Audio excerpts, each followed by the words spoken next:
I betrayed him. That's what the prosecutor said. He stood up, looked right at me, took a sniff, and made that face people make when they want everyone to know they smell something bad. Walked over to the jury, leaned his elbows on the railing like he was going to talk to some friends.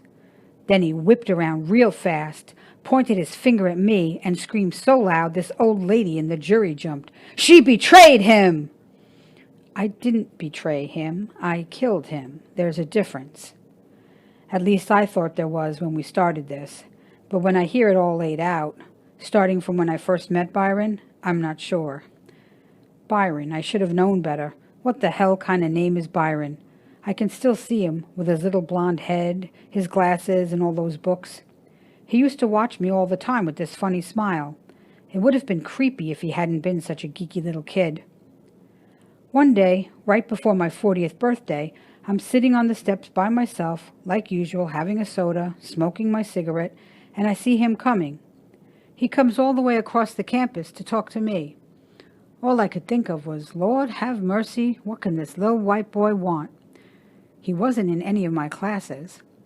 Anyway, he comes over, puts his hand out, says, "Hello, I'm Byron, like the poet. Byron Adams." Well, I fell out. But he pays no mind to it, puts all the books down, starts going through them, till he finds the one with Lord Byron.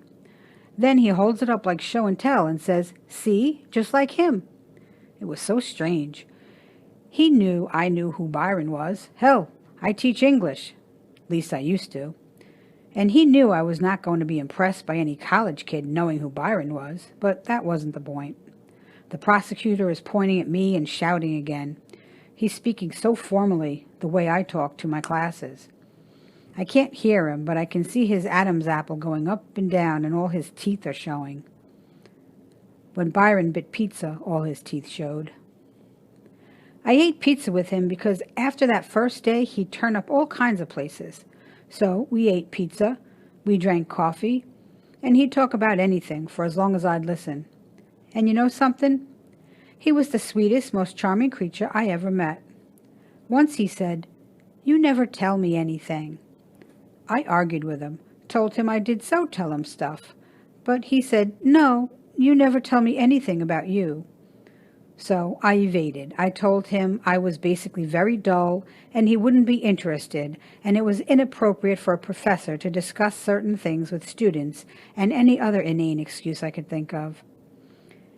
And he got this look on his face that, I swear to you, no one 18 years old should be allowed to have.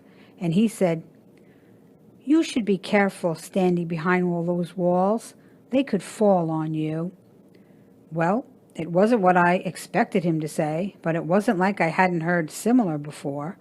So I said, "What do you know about walls falling on people?" He said, "A lot." And I believed him. I knew he did. But for some reason it never occurred to me to ask how he knew. We started seeing each other often after that. We'd have coffee, I'd read over his papers. He liked old movies, so sometimes we'd go down to the Thalia, see Betty Davis. Oh God, he loved Betty Davis. After the movie was over, we'd be leaving and he'd open the door for me with this big theatrical gesture. It was stupid, but it made me laugh. I laughed so much with him. I haven't laughed in a very long time. I'd like to laugh at that prosecutor. He storms back and forth, screaming like the troll that lived under the bridge. He doesn't want me to get across without paying my toll, but I won't pay it to him. I'd have paid it to Byron, but he would never have asked. Byron came to my apartment once, kind of by accident. We were supposed to be going to the movies, but he didn't show up. I was so disappointed. I waited outside the theater longer than I had ever waited for any man in my life. Late that night, my buzzer rang. It made my cat jump. I wasn't going to answer it at first, but I did. It was him. He sounded upset, even through the intercom. When he came upstairs, he just kept saying how sorry he was, how terribly, terribly sorry. When I think back about it, he wasn't apologizing to me, not for not showing up. I mean, he was. He was sorry about that, but he was terribly sorry about something else. But I didn't get it. A couple of days later, he shows up at my house again with little foxes and yellow roses. I can't tell you how long it has been since somebody brought me roses. They were just gorgeous. Every one of them opened up, and he told me how pretty I looked. I knew I looked like crap, but it felt so good to have somebody who was willing to lie to me. So I say to him, playing, Byron Adams, are you planning to make love to me?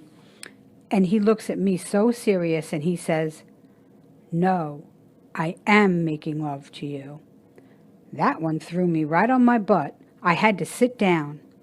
He looks at me so perplexed and he says, If you aren't making love, you're losing it. I lost it.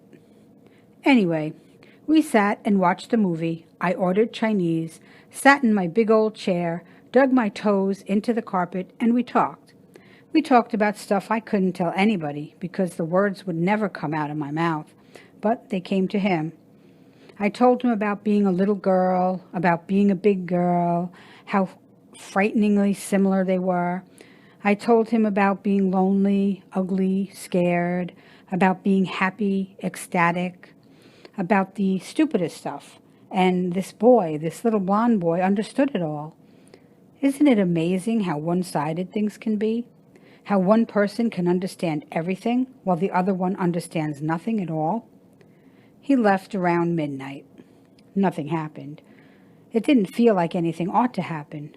How could it? Me and an 18-year-old boy? I learned to be content with my own company long ago. After all, there was a reason I never commented on sex in the 90s. I had no information on which to base an opinion, and it didn't bother me particularly. But then I watched him. I listened to him. And it was like he was wearing a cape made out of spider's webs, so sensitive he felt my emotions before I did. And I wanted to get as close to that as I could. So when he got up, put on his jacket, and said what a wonderful time he'd had, kissed my cheek and left, I was hurt. Strange. I never thought of myself as a selfish person until now. Somebody ought to teach an economics course on the intrinsic value of love, no matter what form it takes. Most people, including myself, deal with it like it's something on a menu that you can order up your way, but it isn't. You have to take it the way it's served.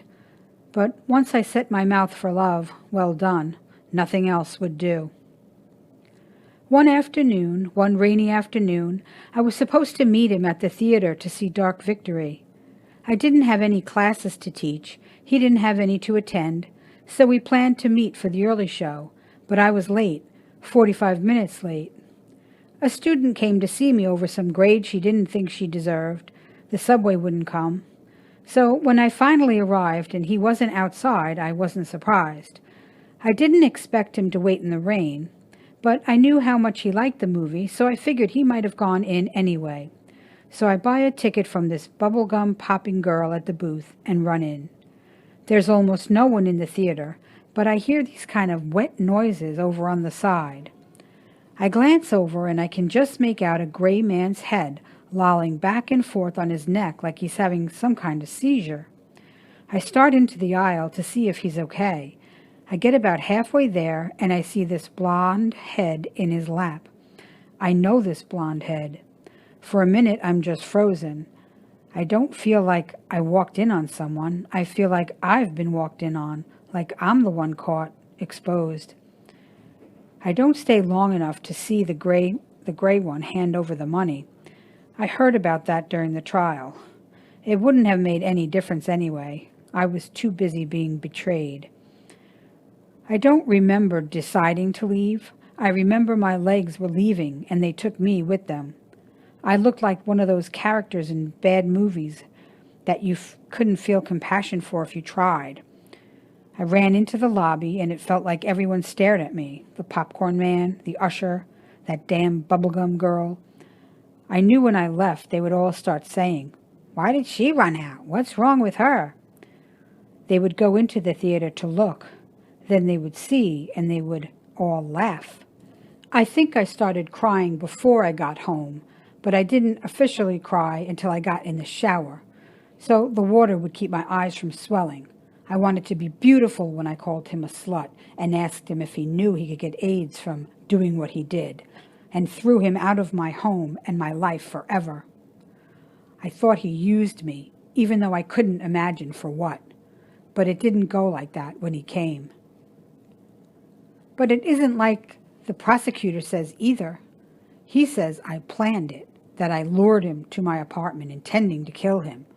Yes, I can hear you now, and you're wrong. I wonder if that means you were right before when I couldn't hear you.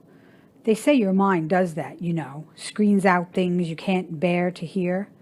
Oh, I don't know about that, but I know I didn't plan it.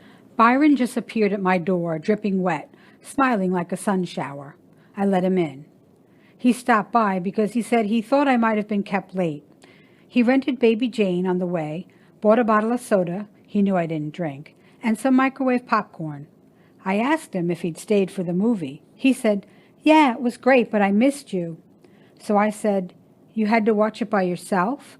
And he said, "Oh, no, I met this man going in. Nice guy." It never occurred to him that he needed to lie, that I needed him to lie.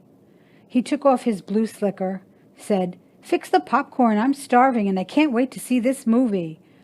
So I went in the kitchen and fixed the popcorn. He was leaning on the counter watching me with that same little smile. I handed him the bowl and he said, "I adore you." He adored me. So I took a butcher knife and planted it in his chest. How could I not have known he was gay? I can't say he ever did anything to deliberately make me believe otherwise. No, I didn't see it because I needed him to be straight more than I needed him, more than I needed his affection. I always considered myself so open, so tolerant of the way people chose to lead their lives. But when it came down to a choice between me and my needs and a beautiful boy who loved me, I chose me and my needs. I guess I'd been choosing them all along. That's why I sat there and listened to the man who said he was Byron's lover talk about all the sweet, silly things you know about someone you care for. How he wanted steamed milk for his coffee every morning, how he chased after their dog, shouting, "Don't you run from me," when the dog stole his slipper and ran away, wagging its tail. How they laughed together on the good days, consoled each other on the bad, and how no matter how long he'd been asleep, if his lover came to bed after him, Byron would wake up and kiss him good night. I didn't even know his favorite color or his middle name. I didn't know till I heard it in court that Byron was gay. His lover cried, said how sorry it made him that Byron had to provide a service for older men since he was 16 so he could live after his parents threw him out. He felt sorry. I had felt betrayed. One thing they didn't say in court was why he chose me. I know why. He chose me for the same reasons everyone chooses a friend to love. Because we're drawn to people we think will understand, people we think we can trust. Funny, I can hear quite clearly now, and now I think the prosecutor is right. I did betray him. Not because I killed him, but because I thought his love was less precious when I found out he was gay, and he thought I loved him the way he loved me.